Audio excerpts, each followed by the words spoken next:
এক যে ছিল মিষ্টি ছেলে আবু বক্কর নাম, মজারে মজারে দুষ্টমিতে শেখাতো ইসলাম। বাবা মায়ের বাধ্য ছেলে, অভিযোগ কারো নাই, তাই তো তাকে আদর করে ভালোবাসে সবাই। আবু বক্করের সাথে ইসলামের পথে। আবু বকর, বাবা আবু বকর, আসসালামু আলাইকুম বাবা। ওয়ালাইকুম আসসালাম বাবা, কিছু বলবে? তুমি এই অসময়ে শুয়েছো কেন? তোমার কি শরীর খারাপ বাবা? না বাবা, শরীর খারাপ না, এমনি ভালো লাগছে না। বাবা আবু বকর, তোমার গা দিয়ে কেমন গন্ধ বের হচ্ছে, সিগারেটের ধোঁয়ার মতো। না মানে বাবা, না মানে কি বাবা? কি হয়েছে? কোনো কি সমস্যা বাবা? তোমার গায়ে তো এর আগে এরকম গন্ধ পাইনি কখনো। কি হয়েছে বাবা? আসলে তোমাকে বলতে ভয় লাগছে। যা হয়েছে বলো বাবা, আমি তোমাকে বকা দিব না, তুমি আমার কাছে বলতে পারো। কি সমস্যা হয়েছে? বাবা, আমি আর আব্দুর রহমান খেলতে যাচ্ছিলাম মাঠে। তারপর কি? তারপর ওখানে আব্দুর রহমানের এক বন্ধুর সাথে দেখা হয় আমাদের। তারপর তারপর কি বাবা? কোনো ভয় নেই, বলো বাবা, বলো।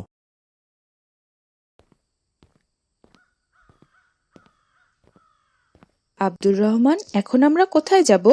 আমরা এখন আসরের নামাজ আদায় করে তারপর পার্কে একটু বসবো দুজনে। আচ্ছা, ঠিক আছে। আসসালামু আলাইকুম।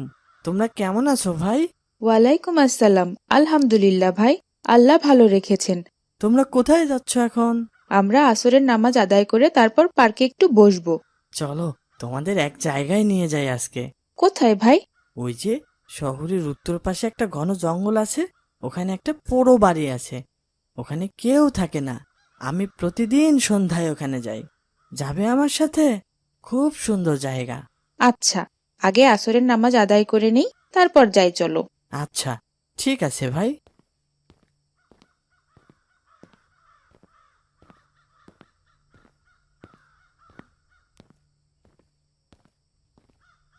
মাসুদ, তুমি এই জায়গার কথা বলছিলে ভাই? হ্যাঁ ভাই, ওই বাড়িটা দেখতে পাচ্ছ, ওখানে আমি প্রতিদিন সন্ধ্যায় আসি। তুমি এখানে আসো কেন প্রতিদিন? এখানে কি আছে? আর এই বাড়িতে কেউ থাকেন না? চলো ভিতরে চলো, ভিতরে গেলেই দেখতে পাবে আমি কেন প্রতিদিন আসি। এই বাড়িতে আমি ছাড়া কেউ আসে না। এটা আমাদের পুরাতন বাড়ি ছিল। আমার দাদুর দাদু এই বাড়িতে থাকতেন। এখন আর কেউ আসে না এখানে। ও আচ্ছা, চলো ভিতরে যাই।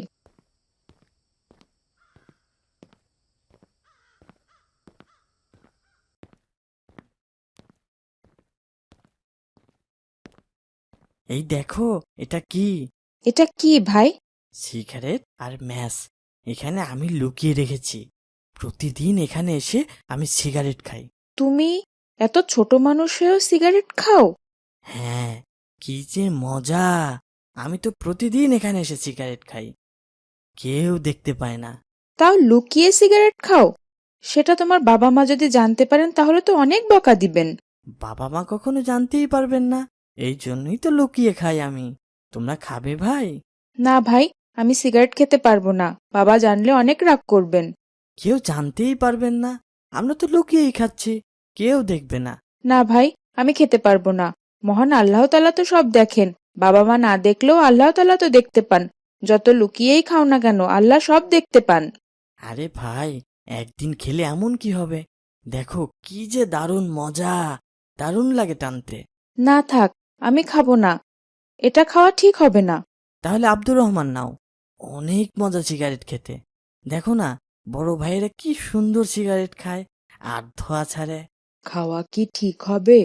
আমরা তো অনেক ছোট মানুষ, এই বয়সে সিগারেট খাবো? আরে ভাই, একদিন খেলে কিচ্ছু হয় না, খাও তো। আমি তো প্রতিদিন এখানে লুকিয়ে সিগারেট খাই। আচ্ছা দাও, একটা টান দেই, কিন্তু কাউকে বলবে না কিন্তু, বাবা জানলে অনেক বকা দিবেন।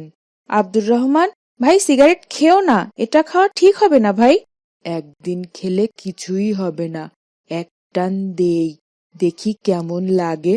এটা খুব খারাপ ব্যাপার হচ্ছে, আমাদের এখানে আসাই ঠিক হয়নি ভাই।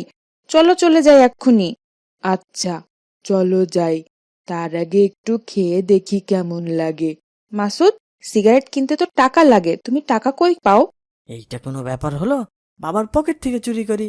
ছি ছি মাসুদ, তুমি চুরিও করো, আবার বাবার পকেট থেকে? এটা তো ভয়ানক অন্যায় কাজ। চুপ করো তো। বাবাকে সিগারেট কেনার কথা বললে কি বাবা টাকা দিবেন? আমার আরো পিটুনি দিত বাবা। এই জন্যই তো চুরি করেছি। এটা মোটেও ঠিক হয়নি ভাই। আব্দুর রহমান, চলো তাড়াতাড়ি বাসায় যাই, আমার আর একদম ভালো লাগছে না এখানে। চলো যাই, আর এক টান দিয়ে নেই, একটু অপেক্ষা করো ভাই। বাবা, এর জন্যই আজ মনটা ভীষণ খারাপ। আমি যদি জানতাম মাসুদ সিগারেট খাবে তাহলে আর যেতাম না। আমি অনেক লজ্জিত বাবা। ঠিক আছে বাবা, আমি বুঝেছি। তুমি আবার সিগারেট খাওনি তো? না বাবা, আমি খাইনি, ওরা খেয়েছে, ওটার ধোঁয়াতে আমার গায়ে গন্ধ হয়েছে। এই তো আমাদের ভালো আবু বকর। তুমি কি জানো বাবা, তুমি কত ভালো কাজ করেছ? যে কোনো নেশা জাতীয় কিছু খাওয়া ইসলামে মারাত্মক অপরাধ বাবা। মানুষ প্রথমে সিগারেট দিয়ে শুরু করে, এরপর ধীরে ধীরে আরো খারাপ নেশাতে ডুবে যায়। এর জন্য আমাদের নেশা জাতীয় কোনো কিছু খাওয়াই ঠিক না। বাবা, নেশা করলে কি পাপ হয়? হ্যাঁ বাবা, ভয়ানক পাপ। মহান আল্লাহ তাআলা বলেছেন, হে মুমিন বান্দাগণ, মদ, জুয়া, প্রতিমা ও লটারি এসব ঘৃণ্য বস্তুর শয়তানের কাজ। সুতরাং তোমরা এ সকল কাজ থেকে দূরে থাকো। তাছাড়া আমাদের রাসূল সাল্লাল্লাহু আলাইহি সাল্লাম বলেন, প্রতিটি নেশাদার বস্তুই হারাম। আলহামদুলিল্লাহ বাবা, তবুও আমি আর সিগারেটটা খাইনি। আলহামদুলিল্লাহ, আলহামদুলিল্লাহ। হ্যাঁ বাবা, একজন নেশাগ্রস্তের সম্পর্কে নবীজি সাল্লাল্লাহু আলাইহি ওয়াসাল্লাম বলেন, মদ পান করে যে ব্যক্তি মাতাল হয়ে যাবে তার 40 দিনের নামাজ কবুল হবে না। আর ওই অবস্থায় যদি সে মৃত্যুবরণ করে তাহলে সে জাহান্নামে প্রবেশ করবে। রাসূল সাল্লাল্লাহু আলাইহি ওয়াসাল্লাম যখন মেরাজে যান তখন দেখতে পান নেশাগ্রস্ত মানুষরা জাহান্নামীদের শরীর থেকে বের হওয়া বিষাক্ত নোংরা পুষ পান করছে। এটার শাস্তি এতটাই ভয়াবহ।